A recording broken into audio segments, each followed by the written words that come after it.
Right. And one sec. I'm recording it in two different ways because there was a little bit of a scare yesterday where we thought we lost the video. Okay.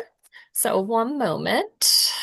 And look, I put my sticker on the back of my phone, Alice. Thanks. Because when I had it on a folder, it like fell off of the folder. So I was like, huh, I think I'll put it on my phone now. So there we go. Okay, record screen.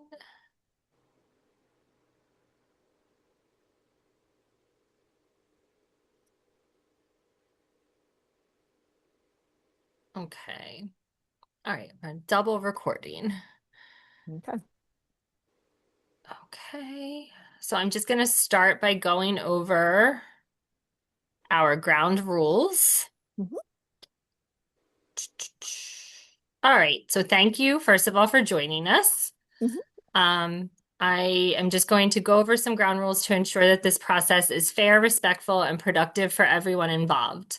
First, this is a structured screening. Questions have been prepared in advance to ensure consistency and fairness across all candidates. Each candidate will be asked the same core questions. Second, time limits will be observed. Candidates will have up to 3 minutes to respond to each question. I will provide gentle time reminders to help us stay on schedule. This ensures equity and allows us to cover all topics. Third, we are here to focus on issues, not personalities. Mhm. We ask that candidates refrain from personal attacks and instead focus on their own positions, qualifications, and vision. Fourth, audience members will be muted. Candidates will have time at the beginning and end of the screening to provide information for how to contact them if any audience members have questions. Fifth, this screening is being recorded so that members who are unable to attend live may review it later before voting. And finally, we ask everyone to please remain on mute throughout the screening. Please also refrain from typing in the chat. Our goal is to provide members with clear, substantive information to help them make an informed endorsement decision.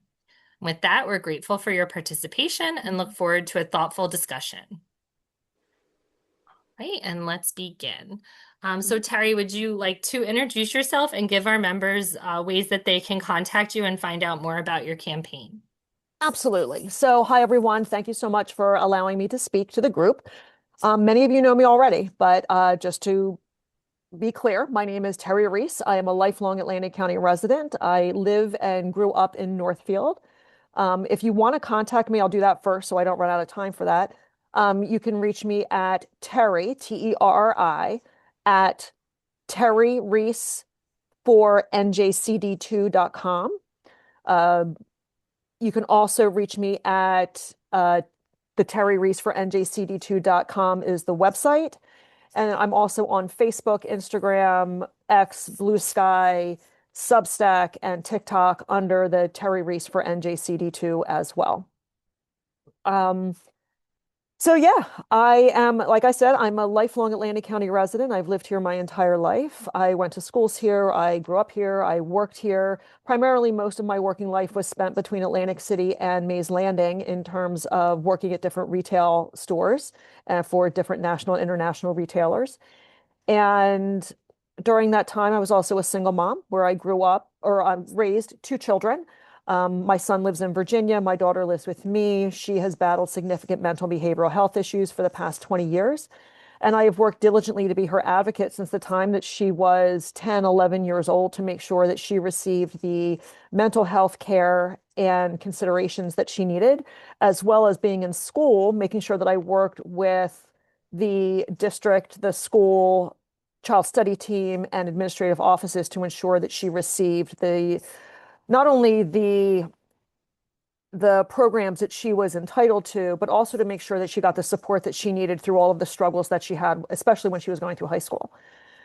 In retails, I'm going to jump back and forth here a little bit. I not only ran stores with teams from 9 to 90 people and volumes of $2 million to $20 million, but as in addition to running my own stores, I was also a district operational auditor where I worked with my peers on ensuring that they were compliant to state, federal, and company guidelines and laws and rules.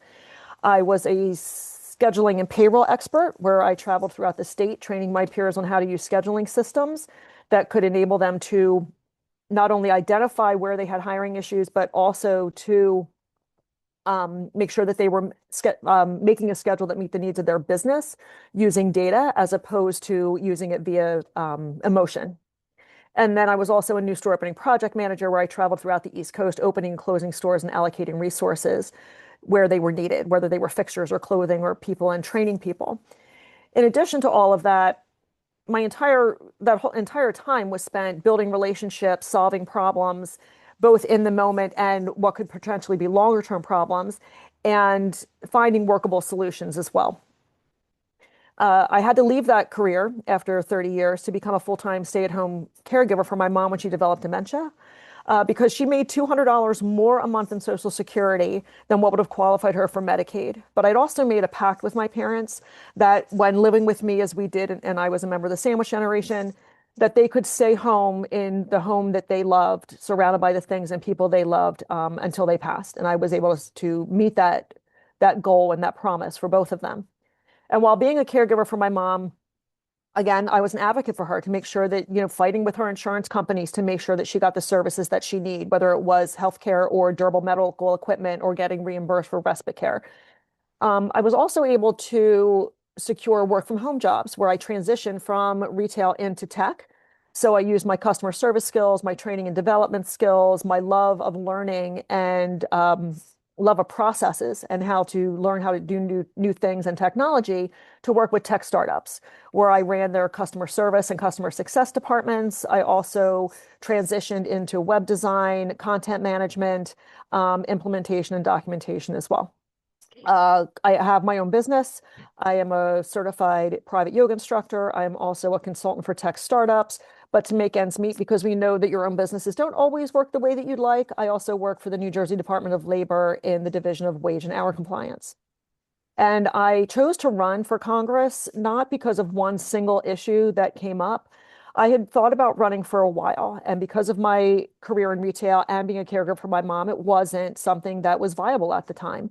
So more than a year ago, after Trump, around the time Trump was going to be inaugurated, and immediately after the inauguration, where we saw that he was going to rule by pen and fully implement Project 2025 as much as he didn't, said that he wasn't going to, and just the people he was surrounding himself with, I knew that this was going to be more of a fiasco for everyone than his first term was.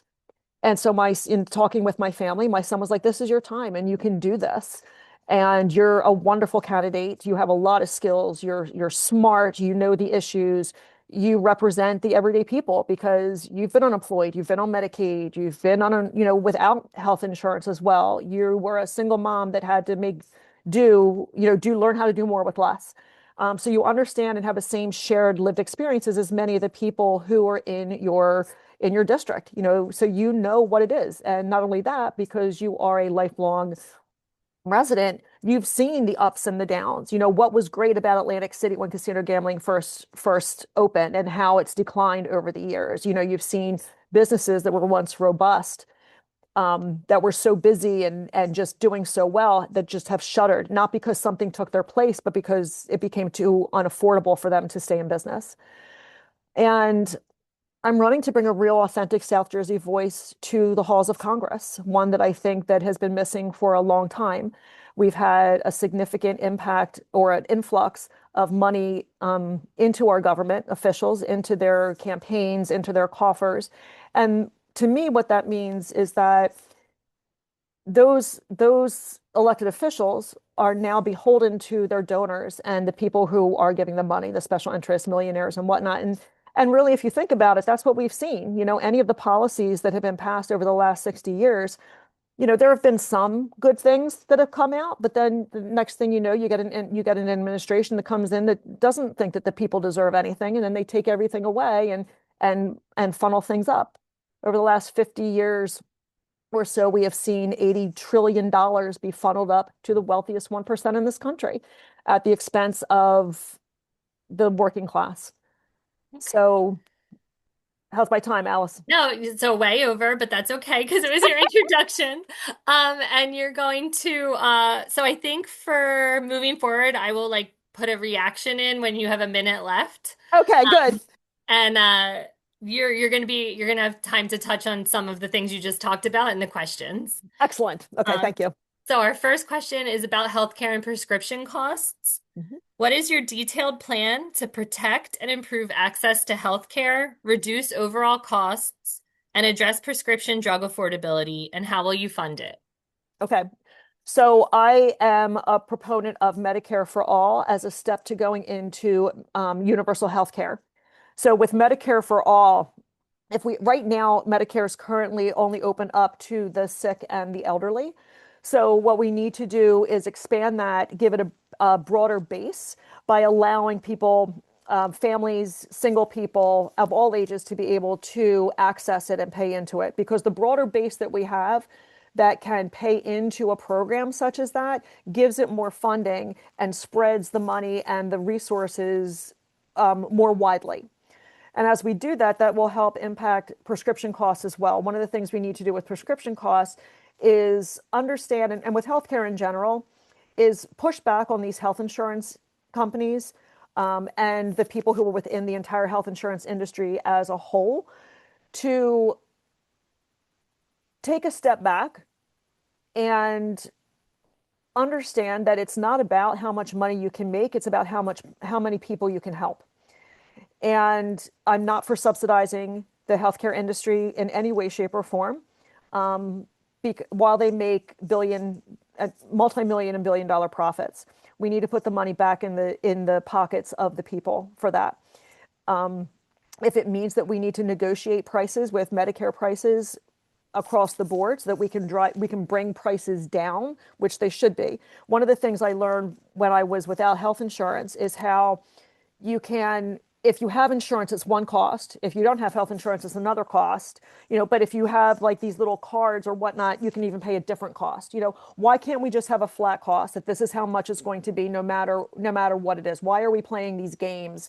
Why, if you have health insurance, then you might only pay $10 to go in, but we're going to bill your health insurance for 3 times the cost of the drug. Because if you don't have health insurance, I can give it to you for a quarter of the cost of what the health insurance companies would pay. So there has to be regulations and steps in placing limits on what people or what companies are going to be able to charge people.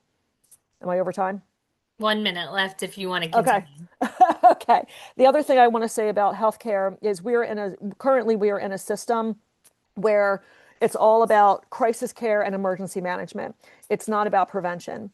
And what has been shown, as we have seen in our allies that have universal health care, is that costs are actually down for what it costs to pay, to provide comprehensive health insurance that covers the entire person, mental health care, long-term care, reproductive care, because they don't have the overhead that we have here.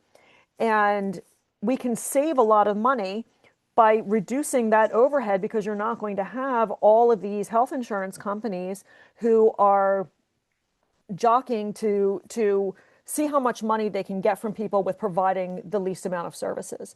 And as we take Medicare for all, we work that into universal health care to where we end up having a fully comprehensive universal health care for everyone who lives in the country and not something good for those who have and something that is poor for those who don't have anything. Okay, thank you.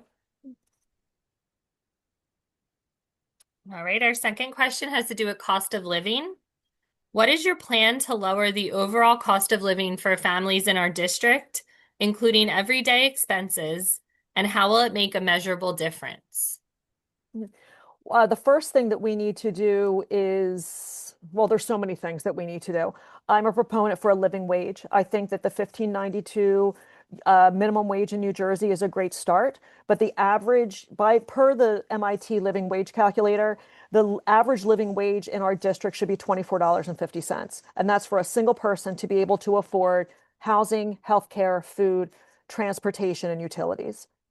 So we need to work to where we have a living wage, and we do that by investing in companies, corporations to come in, or we have that by having companies come into our district that are going to commit to providing a living wage, 40-hour work week, benefits, and working with unions to provide a better way of life for our working class. Right now, we have corporations that come in and it's all about what they can get out of our communities as opposed to what they can give. We see communities, city councils, counties that are giving significant tax breaks instead of having them pay the companies, the corporations bill or pay their fair share of taxes that would go back into the communities that would help lower costs, whether it's education costs, whether it's utility costs. Right now, we're seeing in Vineland this data center that's going in that is just jacking up costs even more. We're on the same grid as other states on this eastern seaboard that have so many data centers that are just sucking up the energy, where they're paying less for their energy usage per kilowatt hour than what people are.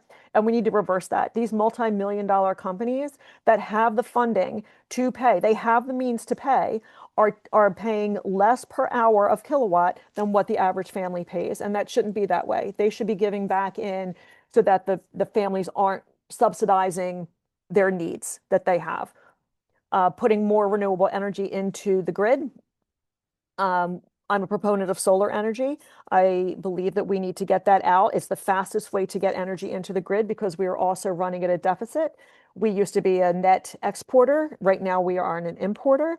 We need to get more energy into the grid so that can help lower costs as well. And solar would be the best way to do that. And frankly, if we have community solar initiatives, if the communities own their solar, they can use the SRECs from the energy that is generated by those panels to distribute amongst the people who are on that same payment plan or in that community as well. Um, and breaking up the monopolies, the 8 different companies that run the food chain in our country need to be broken up because again, they are not losing any money. They are making record profits year after year while the inflation and the price of all the goods, the food that we need goes up significantly. Okay, thank you. All right. Our next question is about schools. Mhm. What do you believe the role of the federal government is in public education? Okay.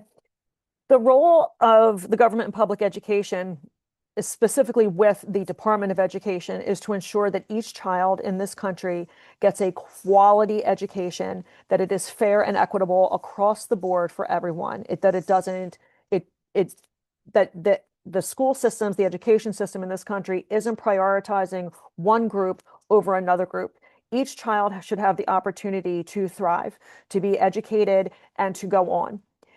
I think that taking that a step beyond, that it's to ensure that our kids, all of our kids, have the opportunity to go on to higher education, whatever form that takes. So whether it is they decide that they want to go into the trades and get an education at a technical school, whether it's they start out at a community college before they end up going into a 4-year college or a traditional college setting, but making it affordable. So right now, the government has failed miserably in putting any kind of regulations or stopgaps on the predatory lending practices for student lenders or student borrowers.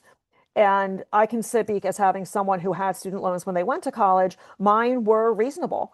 And I was able to pay them off before the 10 years were up, and that was fine. But now we have kids graduating college that have 6-figure student loans, and their payment is as much as a mortgage. And that's purely because of the predatory lending practices that are out there, in addition to these exorbitant rates that colleges charge. One of the things and I went to University of Pennsylvania, so it was expensive then. You can only imagine how expensive it is now. And I remember them calling me one time and where they had said that, oh, we would like you to donate. And I said, I would love to donate. However, you have enough money in your endowments that you could afford to pay every single person who works for you a 6-figure salary and still provide a free education for every student that is there. So you need to learn how to reallocate your money so that it is supporting students and helping them thrive and move forward and not just seeing how it's going to improve your bottom line. Okay. In terms of going into the elementary schools, I'm a proponent and I will fight for universal pre-K starting at age 3. We need to be able to give our kids the best opportunity they can to move forward and continue with the education. COVID did a really bad job. It really hit our kids hard, really, really hit them hard. And there's so many that fell behind because they just weren't able to catch up in those formative years, especially the younger kids. In addition to that, I'm not a fan of vouchers in the manner of which they're working right now. I think every child should have the opportunity to be able to go to a school that's going to suit their needs. I know my son went to ACIT instead of mainland because that suited him better. And that was a wonderful opportunity for him. But we shouldn't be able to have the super wealthy get vouchers to send their kids to a special school and then turn around and be able to deduct that on their taxes and get money back when they can certainly afford to send them to a school on their own. Um, Education needs to be fair, it needs to be equitable, and it needs to prepare our students. And that includes, I know that, and I'm probably going to go a little over Alice on this one, but I understand that districts and states determine the curriculum, but we really need to look at curriculum that's going in to make sure it's providing our kids with the type of education they need for once they graduate. We need to figure out a way to get robust civics classes or civics classes back into the schools at all levels, so they know what their responsibilities are as a citizen, as well as how government actually works. Media literacy, so they can determine, and critical thinking skills, so they're not just believing every single thing that's thrown out in front of them, that they're able to think about that too. And the last thing, which is pretty controversial, I know, is we need to take sex education out of the hands of high school gym teachers. Not that I have anything against gym teachers, but that needs to be a required science class that's more than a quarter, where people learn about their bodies, their human anatomy, physiology, and biology, so that people can really understand for their health purposes what things are, for reproductive health what it means, so that we don't have a government filled with people that don't understand anything about a woman's reproductive system. Okay, thank you. Mhm. Our next question is about climate and environmental justice. What is your plan to address climate impacts in our district and ensure fair distribution of federal environmental resources? Okay.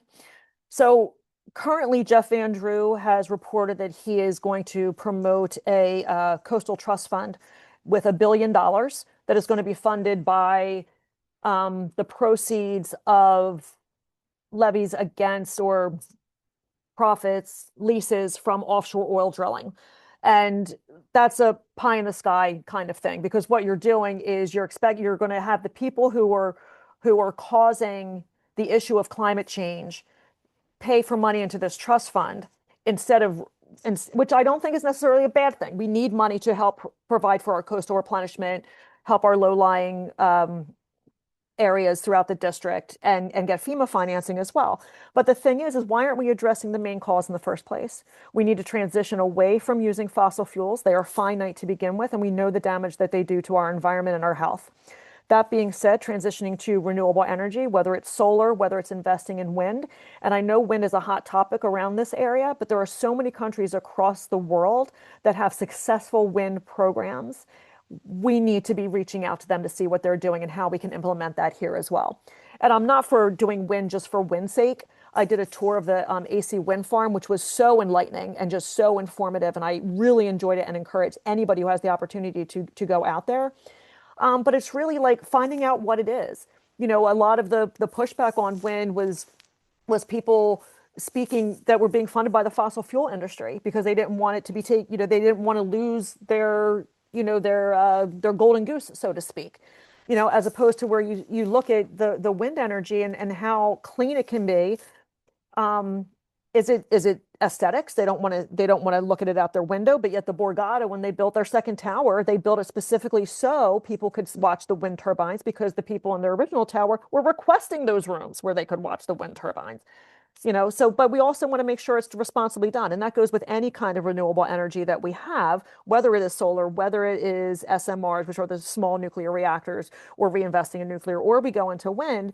It needs to be a partnership between the federal government, the local government, the businesses that are going to the corporations that are coming and do this, and the community as well, because we don't want to impact our fishing industry. We don't want to in fact impact our tourist industry as well. We want to make sure that whatever happens for the good of everybody, that we're able to get more renewable energy into our grid, and that we're able to still support our way of life here as well. I hope that answered the question, Alice. I It kind of did. ramble. Thank you.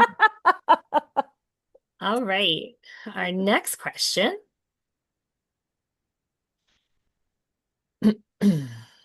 It's about data centers, which you've already touched on a little bit. Given all of the concerns surrounding data centers, such as utility costs and environmental strain, would you support limits, stricter regulatory oversight, or specific environmental standards for these projects? And what concrete actions would you take? So, yes. So, what we're seeing again is it kind of goes along with everything that's happened in our country with corporations and how they're run, where it's all about how much money can people make and how fast can we make it, and really not looking at any kind of detriment or damage that it's going to be done to the communities they're going into or the environment or the health of the people who live in those communities. So what we're seeing happen in the data centers is people want to move fast. They want to move really, really fast. They want to really get it done. They want to, and on the one hand, are they moving fast because they're so excited and they want to get ahead of everybody and get this done? Or are they moving fast because they don't want people to really know what's going on? And what we're seeing happen in Vineland right now, as well as Bridgeton coming up, is that these data centers and the plans for them are being pushed through the zoning boards, the planning boards, the city councils with very little notification or feedback or opportunity for the community members to speak about it. So we need to put a moratorium, as Bernie Sanders said, on stopping this. Right now, we need to stop them because they're moving too fast without any kind of knowledge as to what the damage is that's happening. And they're just being rubber stamped to just move ahead. Everything can just go ahead. One of the big problems that we pushed back for in Vineland is that the city council was being asked to support a $6 million loan to a multi-million-dollar company to buy two cranes. Okay. And the loan was an urban enterprise zone, which is supposed to, build up the enterprise. Well, it's not an urban enterprise zone. So why are they even getting the loan? And it's a multi-million-dollar company. So if it's a financially sound company, why would they need to take $6 million from one of the poorest cities in the state? Makes no sense to me at all whatsoever. The pushback was enough where the president of Data One actually said, I'm not going to take the money. But but then he did a little caveat, but then that's money, the interest would have gone to your schools. Well, it sounds all good in a soundbite. The urban enterprise money doesn't go into the schools. It goes back into the town, into the urban enterprise zone. It's not for schools. And the same thing goes with the pilot programming with the taxes. They're only going to pay taxes on the land and not the additions or the modifications to the land. So the data centers aren't being taxed anything the first year, then 20%, 30, 40% going up for 5 years. And that money could be used to go back into the community or the schools. And again, why are we giving these community or these corporations these tax breaks when they are financially sound? They make a lot of money. And so the moratorium to stop, we need robust environmental impact studies before the first shovel is put into the ground. But not only that, we need to know how it's going to affect our health. We need to know how it's going to impact our communities for the good. How is it going to give back to the communities instead of taking back? And for so long, what we have seen is that these corporations and the people in charge they're falling into one of three categories. The first one is either they don't understand this corporate extraction measure that's been going on, and that they think it's a good idea because they're coming in. This will be good for us, or they understand, but they're so desperate to get some sort of investment in their communities that they're going to do anything they could to get them in there without really understanding the risks, or they're complicit and they just don't care. And what we need to do is we need to care. We need to tell and I'm for investment in our communities. I am not against technology in any way, shape, or form. But we need to make sure that these corporations and anybody who goes into our communities understands the value of our people, of our labor, and of our communities, and that they are paying for that value. They should be paying us and saying, we want to come here because you have such a fantastic workforce that can contribute. And we want to build that up instead of taking things away. And one last point on it, we also need to look at the ethical impacts of it. Is it going to be run by people, the very, very wealthy, to make their lives better and enrich them, or is it going to be done to help humankind? And what we see right now, and as somebody who's worked in tech, I know that, as they say, garbage in, garbage out. So it's made by people. If people are able to, or people running them, people can manipulate data. Is it going to further the divide between us, or is it going to actually help us get along better and prosper? Thank you. Right. The next topic is affordable housing. What is your plan to make housing more affordable and stable for residents across NJO2? Okay. The housing affordability issue is so just absolutely unbelievable how it's come. Seniors are the largest growing people who are becoming homeless right now. When you think about the kids who are aging out of foster care, families that are homeless living in their cars because they just can't afford their housing and their utilities. And to be perfectly frank, more of us are one tragedy away from being homeless than we are being a billionaire, as much as we aspire to be one or a millionaire. There are over 100,000 vacant housing units and commercial properties throughout our district that can be repurposed.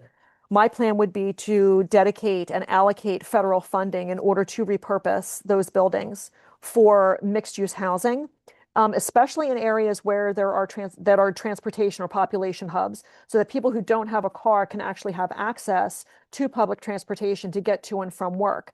Um, it's also breaking the hold, putting restrictions into these hedge funds and venture capitalists that are buying up tracts and tracts of home, turning them into Airbnbs, or buying, little beach bungalows, turning them into these McMansions that are completely unaffordable for the people who live here.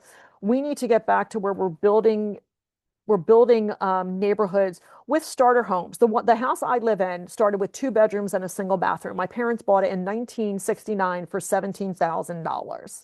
Okay. We don't have anything comparable to that out here anymore.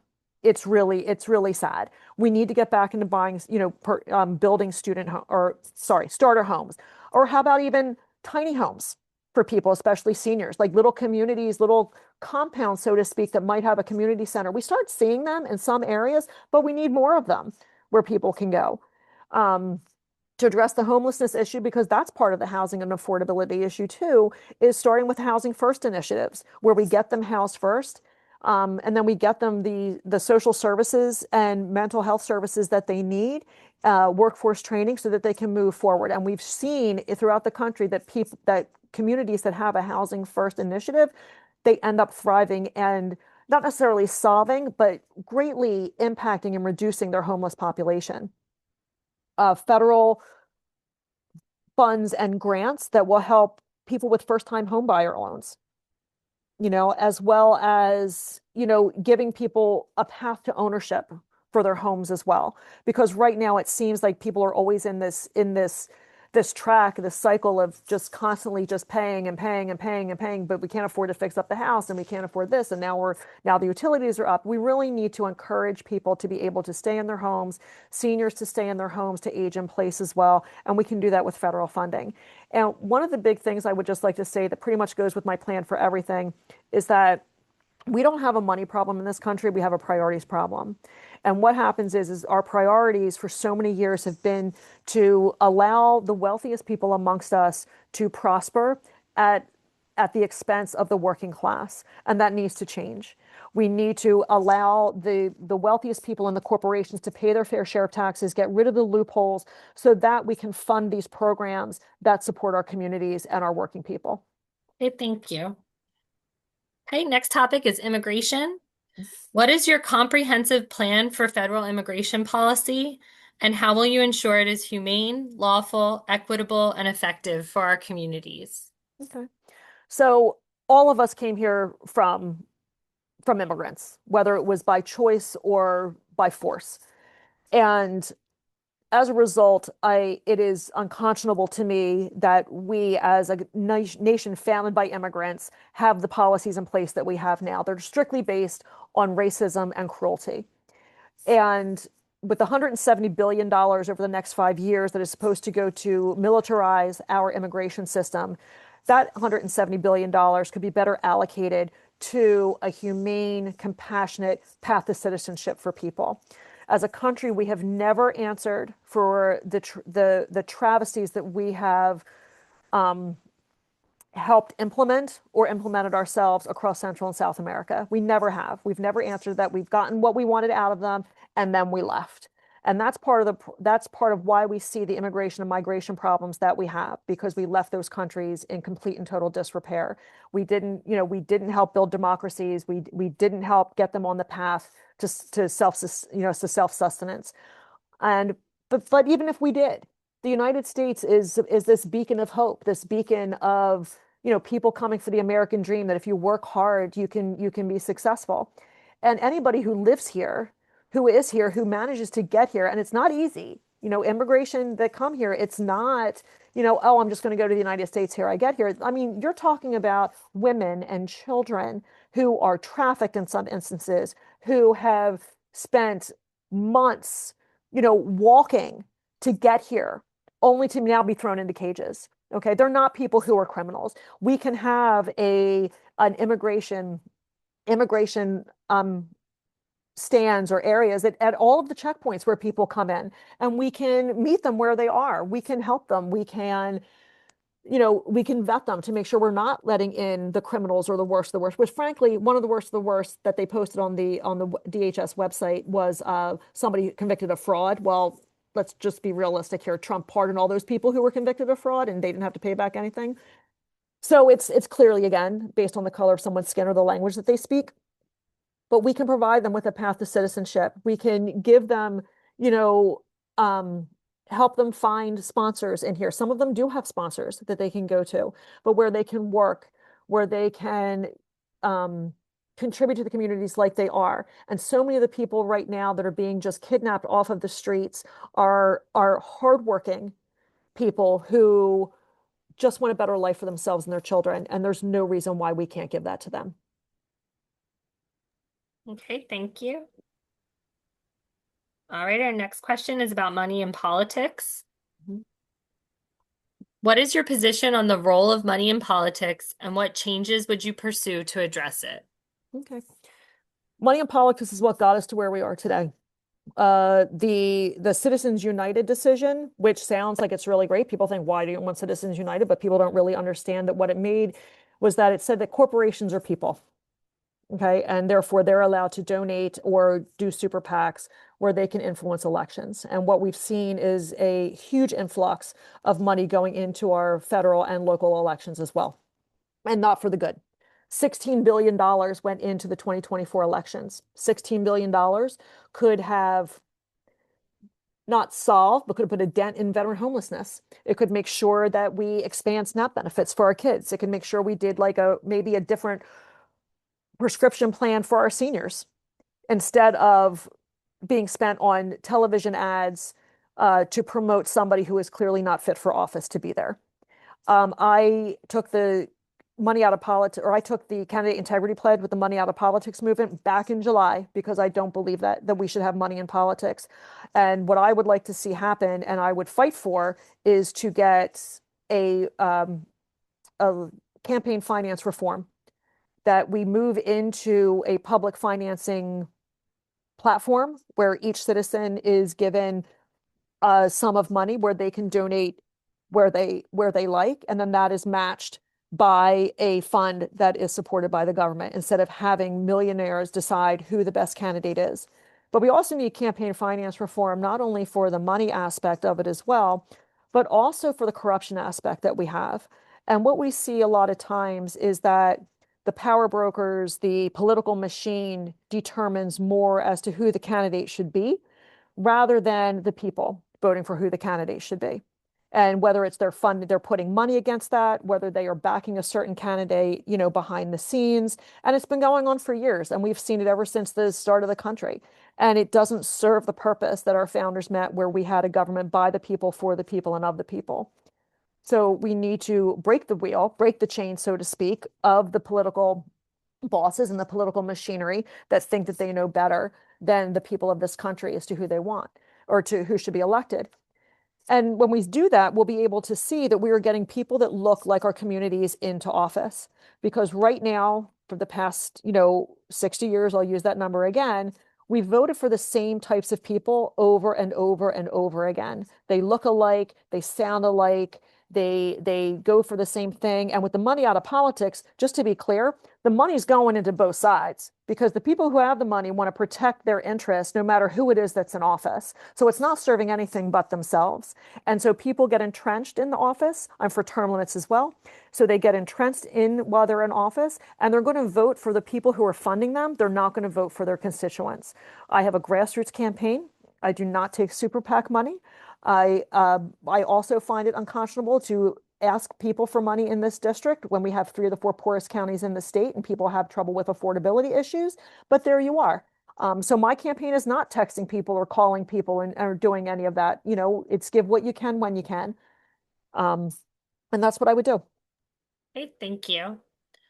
Our next topic is constituent accessibility. How will you ensure meaningful, consistent access and accountability to the people of NJO2?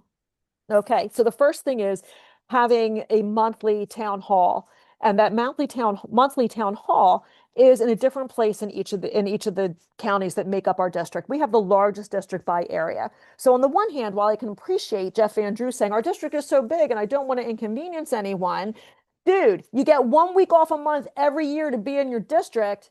You can go to a different county every month and see them. And why not live streaming? Like live stream it while it's happening. All right, so the people who can't travel to Salem for your town hall that's in Salem, they can still watch it at the same time and join by Zoom or however they want to live stream it.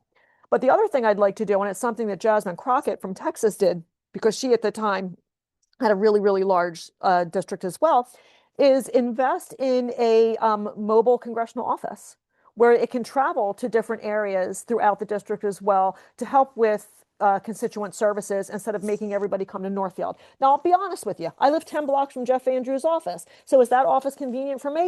Yeah, it is. But that's not the purpose. The purpose for me as the leader, as the congressperson from this district, is to be of service to every member of my district, the people who voted for me and the people who don't, and to make it easily accessible for them. The other thing I want to do, and again, I would be a freshman congressperson, so I don't know if this is possible. I love going to the protests. I love standing side by side with the constituents. I love meeting them at different community events, whether it is a potluck dinner or a women's group meeting or a literacy group meeting or the 4-H fair, and having a table there. I know that there are several political elected officials that do that at these events, especially the 4-H fairs and harvest festivals. Jeff Andrew doesn't. Why not? We can do that. And I think that it's important because you don't want to lose touch with what's important and what's happening in your community. So I would commit to those monthly town halls, staying connected with my community, not selectively with different things, but popping up at different places and showing up, as well as the mobile congressional office. Okay, thank you. We'd have less protests to go to if you were a congressperson. Well, we could other do fun things because I could get in, but remember, Trump's still going to be there Yeah. until we remove We him. wouldn't have to protest on Tilton Road anymore.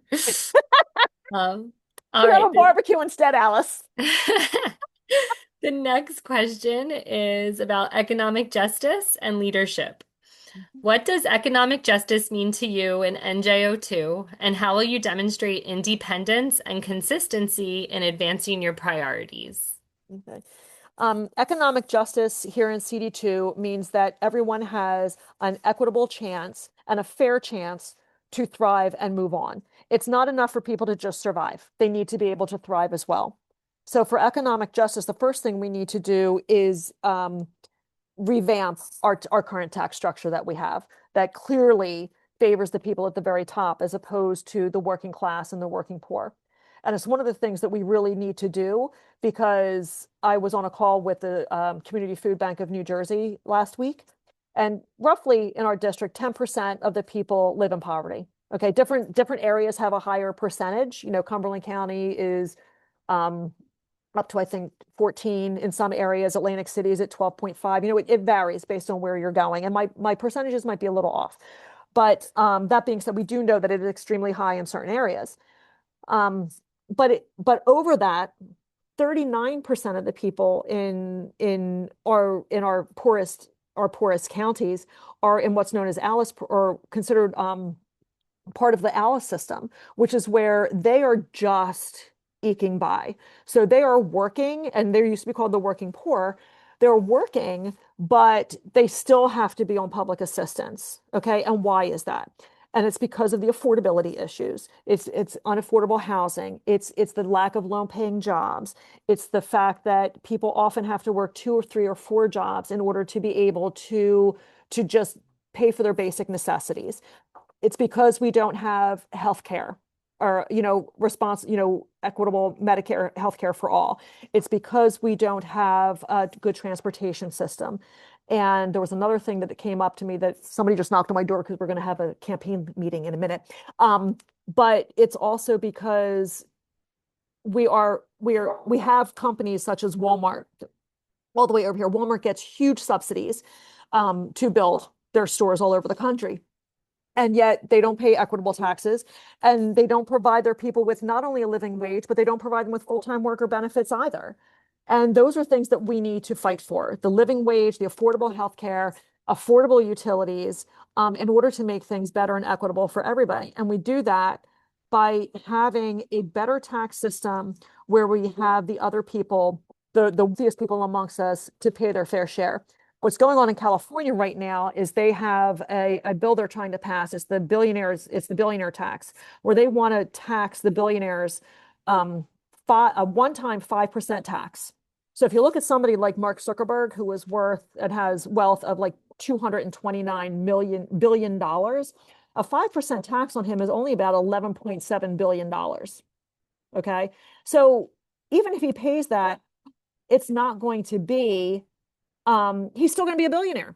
So a lot of this is like, you can't tax the billionaires because they're not going to be billionaires anymore, is a fallacy. So we need to make sure that we get rid of those loopholes so that they are paying their fair share and not putting the burden again on the middle class. Okay, thank you.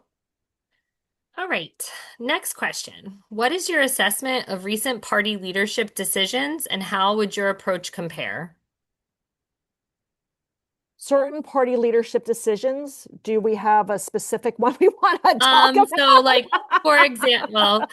for example, like HR 5371, the decision to continue to fund the government despite not receiving anything in return.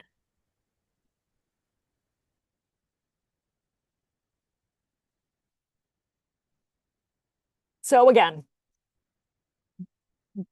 they are making choices that they feel are going to speak to their constituents, whether it's right or wrong. So we have the Republicans that are saying that we can't do this because, we want DHS to be funded the way that it's funded. Or, we have the Democrats saying we have to stand strong because, we need to make sure that we get the ACA subsidies taken care of. And what's happening in the leadership is, again, and I believe that it's a lot of backroom dealings where, if we really wanted change, really, really wanted change, we would have change.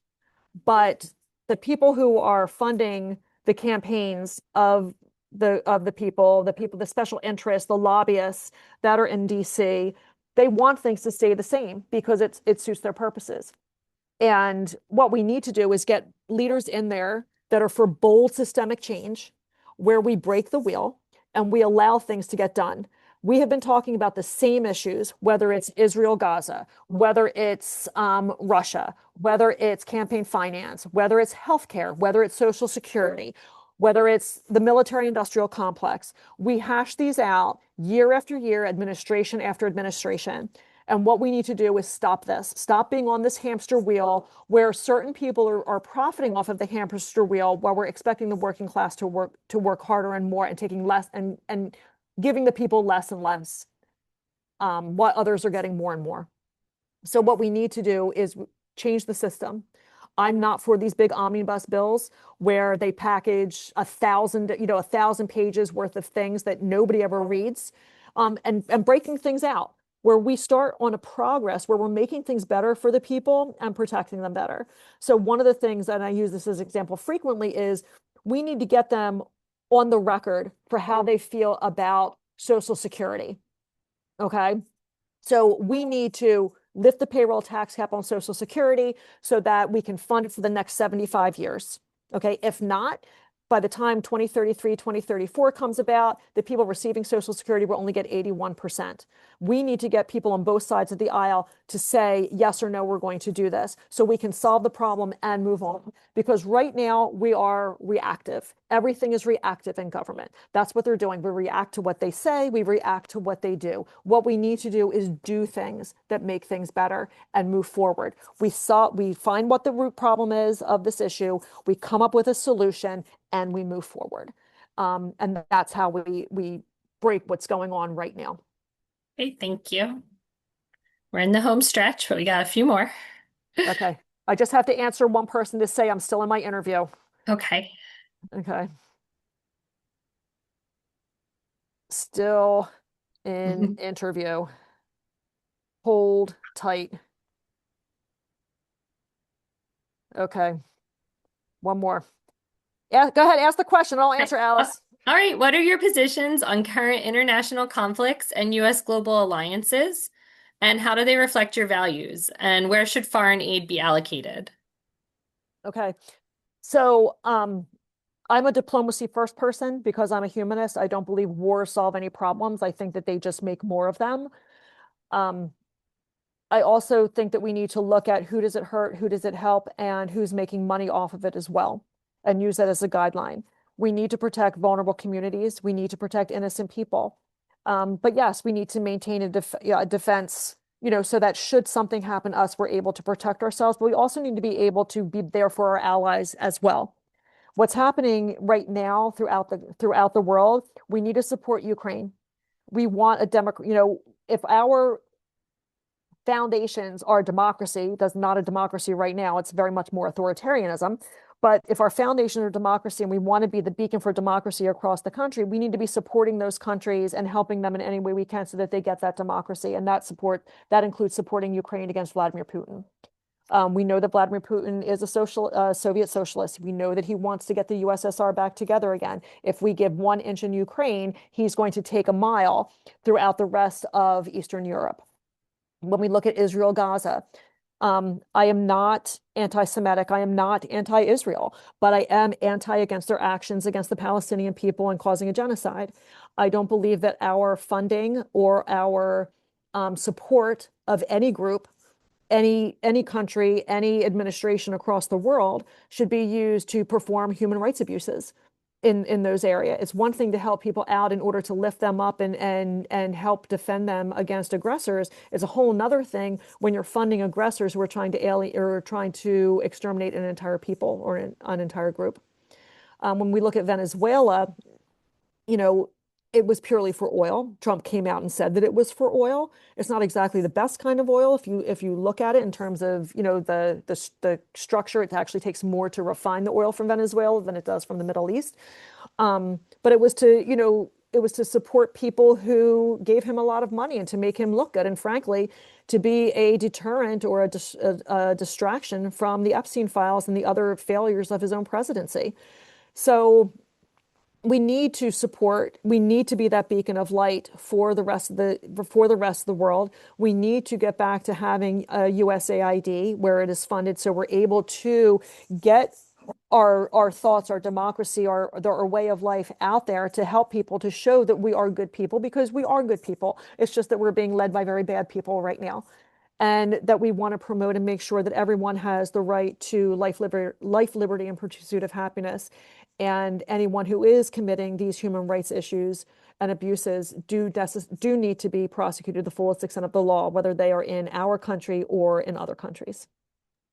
Okay, thank you. How will you approach working with or opposing policies from the Trump administration while representing our district? So one of the things I've been able to do as I've been campaigning for almost a full year now, um, is building, and throughout my life, my career, is building relationships with people. And I meet people where they are, and I talk to them, and I treat them as people, and I bring up topics that make them think. I break things down to try and simplify them as much as they can to eliminate the noise that is out there. And I'm going to use an example of talking about abortion with my uncle. My uncle is very, very conservative leaning, and he flat out said that, reproductive health, the right to choose is an abomination, that, babies need to be born, we could adopt, blah, blah, blah. And not to be mean, I said to him, but you never did. Okay. And it's not, for no thought of theirs, that's their choice or whatnot, but you can't use that as an argument if you're not standing behind it. But one of the things I said to him was, so can we agree that we're all Americans? Sure, we can agree that we're all Americans. And can we agree that a man has just as much responsibility for a pregnancy as a woman does? And he said, well, of course, that's right. And I said, okay, so these laws that are being made and are being passed are preventing women to have vital health care that can save their lives. Okay, there aren't any laws that are preventing men from having any kind of health care that would save their life if needed. They have everything that they want. And I said, but even going more to that is, I'm an American woman who lives in New Jersey. R.V. Wade is codified, the right to choose is codified in our state constitution. Why is it that a woman in New Jersey has more rights in America than a woman in Texas? Like, is that fair? Do you think that that's right? You know? And then I said to him too, and I said, I've had friends who have had to have abortions as health care because they were 8, 9 months pregnant, nurseries were built, names were picked out, clothing was in the drawers and everything, and they went to their OB appointment and there was no heartbeat, because those tragedies happen. And you're talking about the maternal mortality rate in Texas that went way, way up, because doctors weren't performing these services that would have saved the mother's life. And it's like that, everywhere where you break it down, is like, why is children starving an issue? Well, there's fraud in SNAP. Well, where's the fraud in SNAP? Are you prosecuting anybody for this? Like, show me the receipts, show me the real time thing, and not just the talking points that you're aping and you're mimicking from your leader. We need to have a sit down and talk about, get back to the foundations of what government is for. It is to make life better for its people. It's to protect its people. Okay. And that's all of its people, not just some of its people. And we need to get back to that. Right. Almost done. Two more. Um, Okay. what is your position on federal gun safety legislation, and what changes would you actively work to pass in Congress? Okay. My father was a gun owner. I learned how to respect guns at a very young age. They were always locked up. Ammunition was separate. We were educated as a young age that you never point one at anybody. And I never held my dad's guns. Like, I never had any interest in them at all whatsoever. New Jersey has some of the best gun laws in the country, and I would take those gun laws with us into Congress to pass them, because they're not preventing people from getting guns. It's responsible gun ownership. It's background checks. It's the boyfriend loopholes, so that we're not giving people who are domestic abusers access to weapons that they can use to kill their partners, which we know that women are killed by their partners more than anyone else who kills them, unfortunately. And that's what we need to look at and talk about, and take that there to let it know that we're not out here to steal your guns. We're not out here to take your guns. We're talking about responsible gun ownership. You need a license to drive a car. You have to take classes. Why is it so controversial to have, if you want a gun license, you have to take classes? You have to have insurance to drive a car. Why is it so controversial to have insurance to own a gun? Like, there are common sense policies that we can put in place that we can talk about and take there. Okay, thank you. All right, last one. This is very multi-tiered, so do with it what you want. Um, among the many pressing issues facing our country today, which one do you consider your highest priority and why? If elected, what specific steps would you take to advance this issue in Congress? What would your primary legislative goal during your first 2 years, and how does it reflect your broader mission for serving in office? Okay. So the first priority is, in order to get anything done, We need to bring Congress to task. We need to set Congress back on the track of working for its people. We need ethics reform. We need to enforce the ethics reform, and we need to make sure that they understand that their allegiance is to their constituents and the Constitution of the United States and not Donald Trump. Because as long as we have this fractiousness in Congress, nothing is going to get done, and we're not going to be able to implement any kind of policies. So that's the most important thing that we do is get Congress back on task. Once we get Congress back on task, it's approaching the affordability issue across the board. So it's raising the minimum wage in this country to a living wage. It is putting in processes, it's negating the travesty of the ACA subsidy cuts that were in the One Big Beautiful Bill. It's negating the policies that were in the One Big Beautiful Bill that are forcing people who need vital services, such as SNAP and Medicaid, from getting them, whether it is the work requirement, whether it's now they have to refile twice a year with less staffing in those different departments that have to process it. So we can get funds back into the hands of the departments and the services that can help those that are in need, including veterans and including seniors.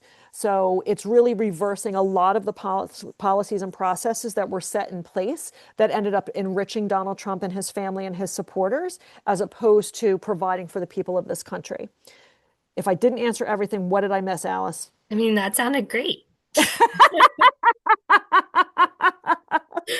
Um, And what I can say is in my 2 years, if the role of a congressperson is to bring money into their district. Okay. So if I've made life better for the people in my district, whether it's with affordability, whether it's with housing, whether it's putting a stop to these AI data centers, whether it's making sure we have beach replenishment and FEMA investment, for our low-lying flood-prone areas, then that will be successful if life is better for the people who live here.